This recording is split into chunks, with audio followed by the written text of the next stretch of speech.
So I'm going to cut the geode that's labeled a geode.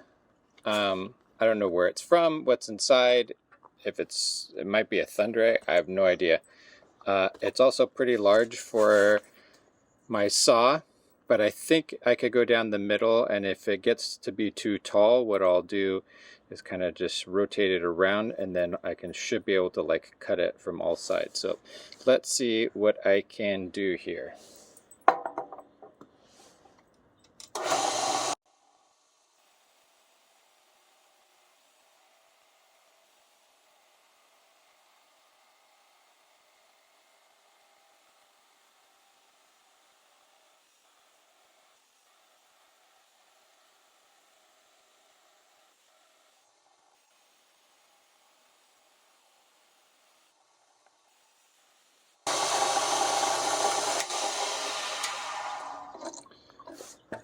So that was like really soft, and maybe the camera picked it up a little bit. There was some sparks flying out the end, so I have no idea what is inside this or what happened.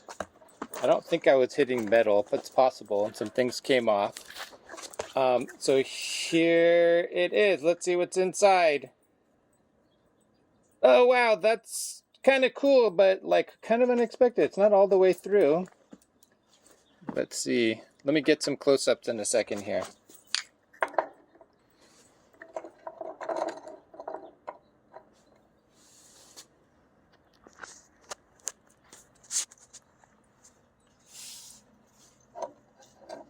Can't tell if the inside of that is,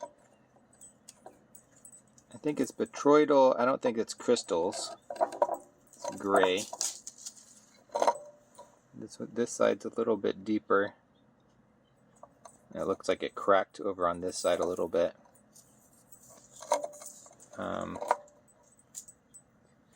Interesting.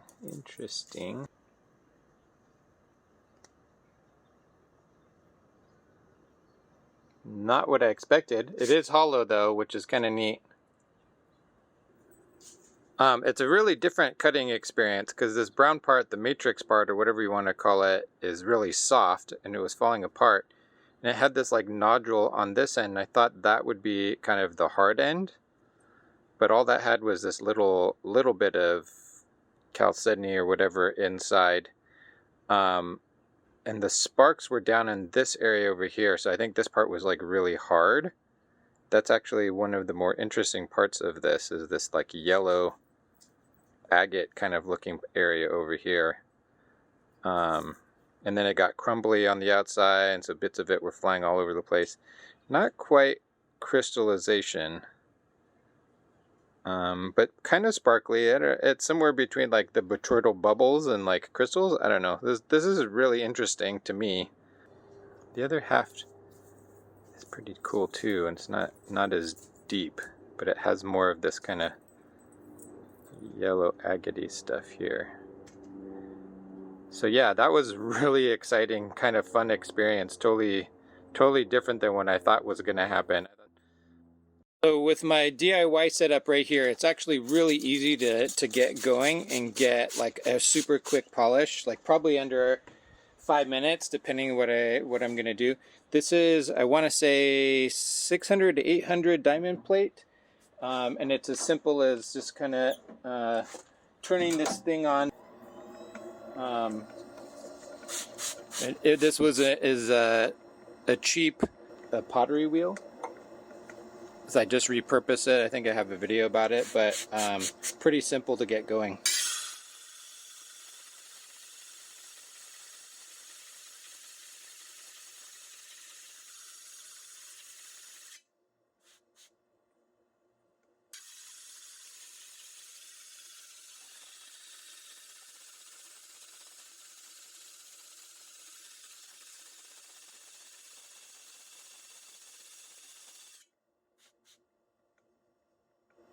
I don't know if you can see it, but that kind of ridge that was cut is already down to like it's flat, and it's down to 16th, so it's just a matter of kind of pushing it and getting it flat.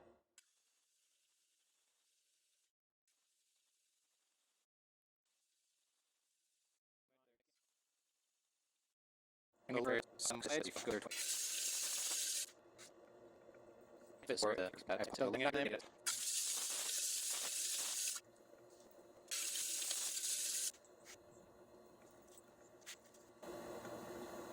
yeah, all that's left is just some kind of pits in the stone itself. I think it goes all the way in. If I try to polish it out, I'm going to lose so much material, so I'm just going to leave it like that. So I'm just going to move on, just so I could show you for the sake of speed that I can do it all at once. I'm going to pause this, flip to my polishing pads, and I'll show you how quickly these things polish.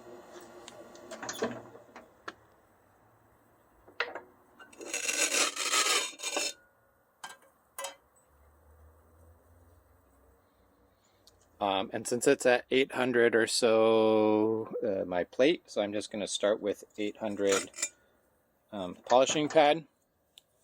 Oops.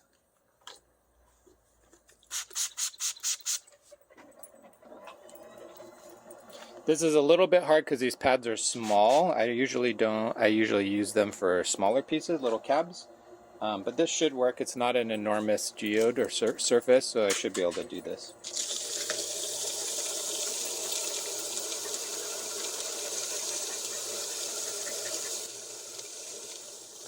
That's pretty much it for 800.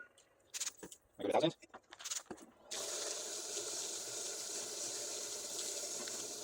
That's it for 1000.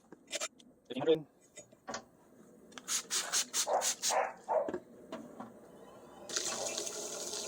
My dog is running around. She doesn't like the sound of all this and doesn't know what to do, so she's coming back and forth trying to figure out what's going on.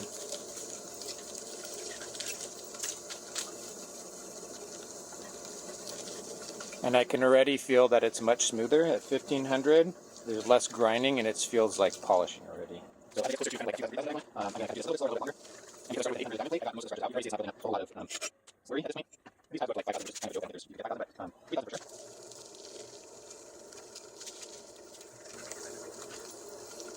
The other part that I like about it is because it's a repurposed pottery wheel, it has a lot of torque, so I can push down really hard on it and the wobbles don't affect it very much at all. And it's quiet. I don't know if I showed the underside when I made this or put it together. I shouldn't say I made it, I put it together. It's not my idea, I'd repurpose somebody else's idea. It's really funny. It uses like an electric bicycle throttle, and I believe it's like a very small electric bicycle motor. Okay, I'm going to stop there. So supposedly this is a 5000 grit polish. I'm going to dry it off.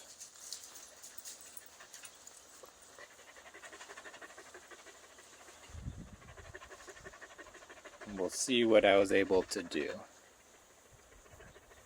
It's also like 100 degrees right now, so it's drying really fast on its own. Okay, so like I said, the chalcedony quartz part had no problem polishing. I knew that would work pretty well. The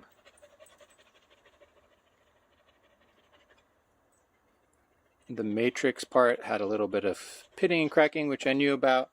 Didn't polish quite as well.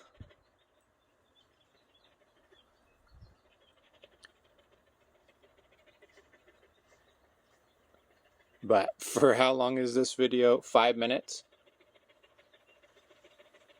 Took me 5 minutes to cut it, 2-3 minutes to grind it, 5 minutes or less to polish to get to this point.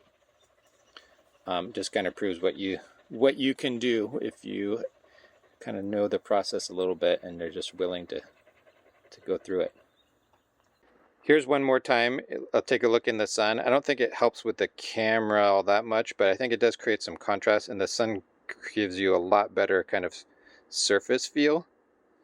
So you can see where the areas that I was having problems, there's this material itself seems to not be polished, right? So, but the matrix is picking up a bit of polish. So it's pretty good results. If I'm just going to put this on the shelf, I'm happy with that. I'm not entering any sort of like polishing competition or selling these. So I'm happy.